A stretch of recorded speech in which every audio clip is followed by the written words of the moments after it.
kalian pernah jadi bendahara, pasti kalian pernah ngalamin apa yang gue alamin, yaitu selalu nombok.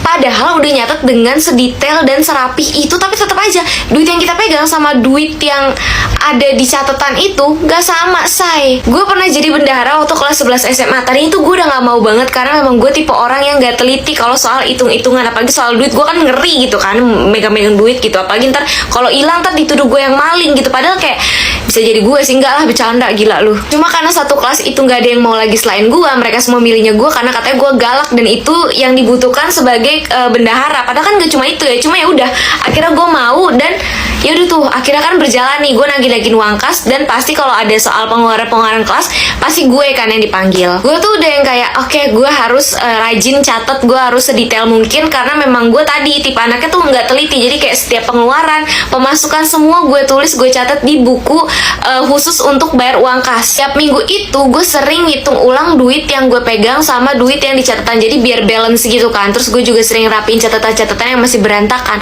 Itu anehnya tuh, duit yang gue pegang sama yang ada di buku seharusnya itu nggak sama.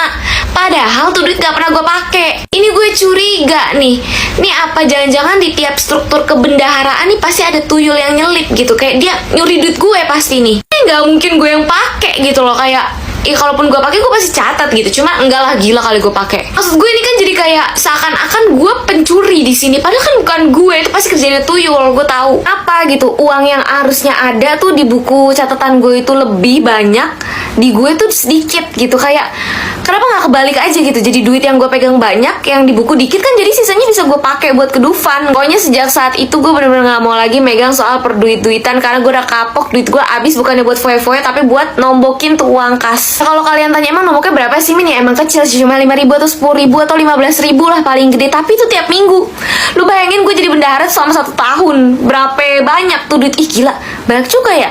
Bisa tuh gue kredit HP. Cakep nih, selera masyarakat cantik banget gitu. Semua orang udah mengakui kalau dia cantik, tapi nggak pernah pede kalau misalnya, aduh cukup, kalau misalnya ngepost foto di Snapgram, atau kan jangan ngepost foto deh, pasang foto profil WA ataupun lain pakai muka dia aja tuh dia nggak pede. Aneh banget gitu. Padahal kayak semua orang tuh tahu dia cantik, dia juga sering banget dapet pujian karena mukanya cakep, tapi kenapa lo bisa nggak pede? Nih kalau gue punya muka kayak dia nih, kayak bisa tiap hari gue selfie muka gue kayak begini aja, gue selfie mulu. Gimana muka gue kayak dia? Gila kali ya. Gue tuh pada saat itu sampai mikir kayak, ini apa gue kepedean banget ya, apa gue terlalu narsis apa gimana? Dia aja yang cakep, yang memang orang-orang semua tuh udah mengakui kalau dia cakep tuh masih gak pede gitu. Kok gue bisa-bisa gue pede-pede aja nih ngepost sesuatu. Itu kan pas gue SMA ya, pas gue masuk kuliah, makin banyak gue temuin cewek-cewek yang satu spesies nih sama temen gue waktu gue SMA dulu.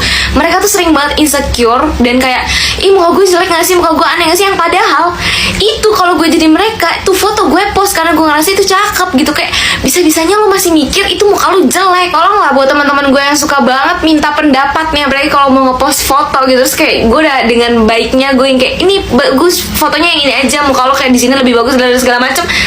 Ujung-ujungnya nggak jadi di post dengan alasan yang tidak masuk akal.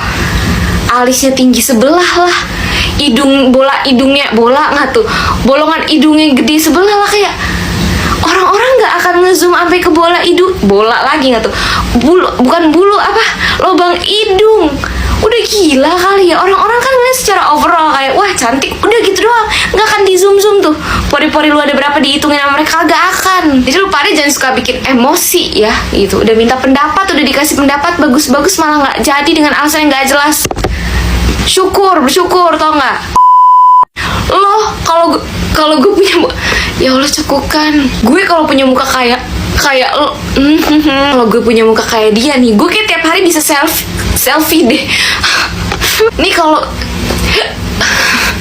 dulu tuh gue sampai mikir kayak, nih orang mukanya cakep tapi kenapa nggak pede? Kenapa muka gue yang begini gue pede aja? Capek banget. Gue mau cerita, waktu itu gue pernah ketahuan ngedumel di mall di belakang mak gue, dan itu dilihatin sama orang-orang yang ada di mall. Kok bisa? Jadi dulu tuh gue emang anaknya sering banget ngeledek omongan mak gue. Tiap mak gue lagi ngomel itu pasti selalu gue yang kayak di belakang mak gue tuh selalu kayak gitu. Di rumah jangan ditiru ya guys. Jadi ini ke bawah pas banget lagi di mall. Pas banget nih gue lagi jalan berdua sama mak gue. Gue pernah cerita kalau misalnya gue tuh lumayan sering banget jalan berdua sama mak gue waktu gue masih SD tuh sering banget jalan berdua ke mall gitu. Tapi yang selalu diingat adalah Farhan. Jadi kayak ada apa-apa nih lagi sale atau ada apapun nih ke mall, itu pasti kayak, ini bajunya buat Farhan cocok nggak ya? Ini bajunya buat Farhan banget, nggak ini bajunya buat Farhan, buat ini, buat ini.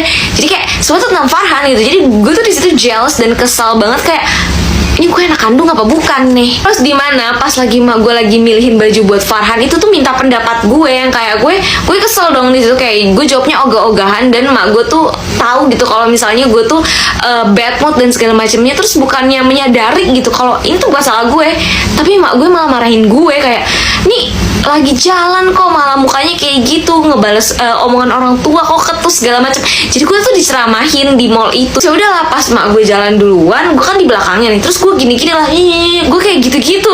Dimana gue nggak sadar kalau orang-orang tuh ngeliatin gue. Pas mak gue ngomong-ngomong ini, suaranya tuh lumayan kencang, jadi orang-orang di sekitar itu yang lagi ngeliat-ngeliatin baju juga tuh pada ngeliatin ke arah gue. Pas banget gue lagi gue begitu-begitu. Terus mak gue mungkin nyadar kali orang-orang kok ngeliatin ke arah sini tapi ke arah belakang. Mak gue nengok lah, dan gue nggak sadar gue kayak gue kayak gitu.